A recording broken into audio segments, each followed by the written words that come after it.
জি তার কোনো লিগালিটি নাই যে হচ্ছে উপদেষ্টা বলে আমাদের কোনো পদ নাই। জি আপা যেভাবে সে ক্ষমতায় গেছে এটা তো মানে মানুষ খুন করে জি মেরে আপা একটা সিচুয়েশন তৈরি করে তারপরে তো সে ক্ষমতায় গেল। জি জি আপা জি জি। না তার আমরা উত্তর এগুলা ছিল তো আমাকেই মেরে ফেলা। জি আপা আমি আমরা জানি এগুলা না এগুলা ঘটনাটা আমরা বুঝতে ইউরোপিয়ান পার্লামেন্টকে জানাবো এটি তো জানাচ্ছিও। আর তাছাড়া আমি তো পদত্যাগ করি নাই। জি আপা আপা সবচেয়ে বড় কথা হচ্ছে যে আমাদের কনস্টিটিউশনের আর্টিকেল 57 অনুযায়ী যেভাবে পদত্যাগ করতে হয় জি আপা আমার কিন্তু সেভাবে পদত্যাগ করা হয়নি, এবং সে কিন্তু ওই জন্য 6 তারিখে জায়গায় 5 তারিখে নিয়ে আসলো। জি আর 5 তারিখে নিয়ে আসার ফলে আমার আমার পক্ষে তখন এমন ভাবে চারিদিকে লোক ঘেরাও। আমি দেখলাম যে এখন যদি ফায়ার ওপেন করে আমার এখানে সিকিউরিটি, তাহলে শত শত লোকের লাশ পড়বে।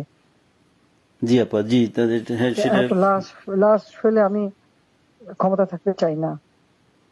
কিন্তু যখন আমার একটা সিচুয়েশন হয়ে গেল যে আমার সিকিউরিটি যাওয়া থ্রু এগুলো বাধ্য হয়ে তখন আমাকে সরে যেতে হলো গণভবন থেকে, যার ফলে আমার বঙ্গভবনে যে মহামান্য রাষ্ট্রপতির কাছে আমার পদত্যাগপত্র জমা আমি দেইনি। জি আপা কাজে আমার কিন্তু পদত্যাগ হয়নি। আমি কিন্তু এখনো বাংলাদেশের constitutional prime minister. Elected prime minister. জি আপা আমি আসলে দেশে কাউকে এমনি কিছু পাবলিশ করতে দেয় না, কিন্তু এমনি তো জি আপা ফেসবুকে বা এসে বেশ কিছু ডকুমেন্ট ওরা নিজেও দিচ্ছে যে কিভাবে মানুষ মারছে, জি জি আপা জি জি এগুলো আপা তো আছে, জি জি আপা চুল জীবন থেকে নিয়ে নেওয়া যেতে পারে। আমি আপা আর ওই যে বেলজিয়ামে তো থাকার কথা। জি আপা জি আপা আমি আপা ওই যে মানে এখানে যে ইন্ডিয়ান অ্যাম্বাসেডার আছে আমাদের ডক্টর মাসুদ আছে নিউ ইয়র্কে। জি আপা আমি আপা ওনাদের সাথে আমার যোগাযোগ নাই আসলে আপা আমি এখানে মেইন স্ট্রিমে পলিটিক্সে ছিলাম আর তাছাড়া আমি আমি আপনাকে বলি আমি 1988 সালে আপনার সাথে দেখা হয়েছিল লাস্ট তখন আমাদের ওই যে আমার বাড়ি আপা ওই যে নোয়াখালী সোনাইমুড়িতে আমি সোনাইমুড়ি থানা ছাত্রলীগের সেক্রেটারি ছিলাম তখন আমাদের গোলাম সারোয়ার এমএ যে আমার মামা হয় উনি আমাদেরকে আপনার কাছে নিয়ে গেছিল। আচ্ছা আচ্ছা। তো এরপরে আপা আমি পড়ালেখার জন্য ইউরোপে চলে আসি চিটাগং ইউনিভার্সিটিতে আমি পড়ালেখা করে তারপরে ইউরোপে চলে আসি।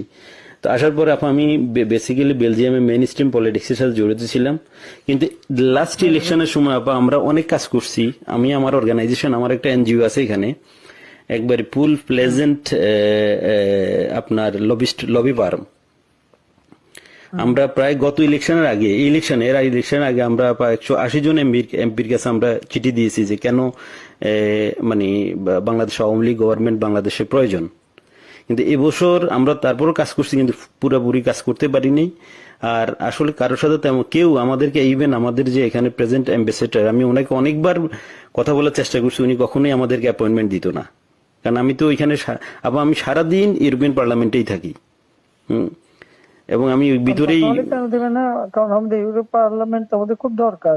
আপা আমি আমার এই আগামী মাসের প্রথম সপ্তাহে আমরা কনফারেন্স করব আমি সিদ্দিক ভাইকে অন্যভাবে সিদ্দিক ভাইয়ের সাথে আমার সরাসরি কথা হয়নি আমার একজন খুব বেশি একটা সুস্থ না, সে খুব বেশি একটা নেতৃত্ব করতে পারে না।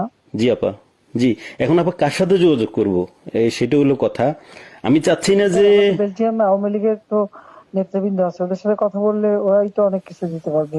ওরা আসলে আমি বলছিলাম যে আমি শহীদ ভাইকে বলছি আমি রতন ভাইকে বলছি জাহাঙ্গীর চৌধুরী রতন ভাইকে বলছি যে আপনারা আমায় কিছু ডকুমেন্টস আমি নিজেই ডকুমেন্টস তৈরি করে দিয়েছি তারা আরো চায় যেমন কিছু এমইপি আমাদের বন্ধু বান্ধব আছে খুব বেরি মানে অনেক ভালো বন্ধু এমইপি তারাও জানে তো তারা আমাকে বললো যে তুমি আমাদেরকে আরো কিছু ডকুমেন্টস দাও আমরা এটা নিয়ে কাজ করব মানে আমরা প্রায় 15 জন এমপির কাছে চিঠি লিখেছি আপা ইউটিউবে যুগ জি আপা ফেসবুকে যুগ সবই তো পাওয়া যায় এখন, জি আপা আমরাও যা পাচ্ছি ওখান থেকে পাচ্ছি। আচ্ছা আচ্ছা আচ্ছা আচ্ছা জি ওখানে কালেক্টেড আর আমাদের আওয়ামী লীগ ওখানে বললে পরে নিশ্চয়ই তারা কি করবে। ওরা তো আমাদের সাথে আছে উনি ইয়েরাও আছে যেমন শহীদ ভাই জি জি আর আমেরিকা থেকেও তো দেবে না কেন? আমেরিকাতে আমি ওই যে মানে কারোর সাথে আমার যোগাযোগ নাই কার সাথে যোগাযোগ করলে পাবো আপা সিদ্দিক সাহেব তো আছেন ওনারা ওই যে কয়দিন ব্যস্ত ছিল সিদ্দিক সাহেব আছে, তারপরে আমাদের মোহাম্মদ আলী সিদ্দিক আছে, আমাদের চার আওয়ামী লীগের নেতৃবৃন্দ যে কোনো একজনে পারলে তো ওখানে পাওয়া যাবে।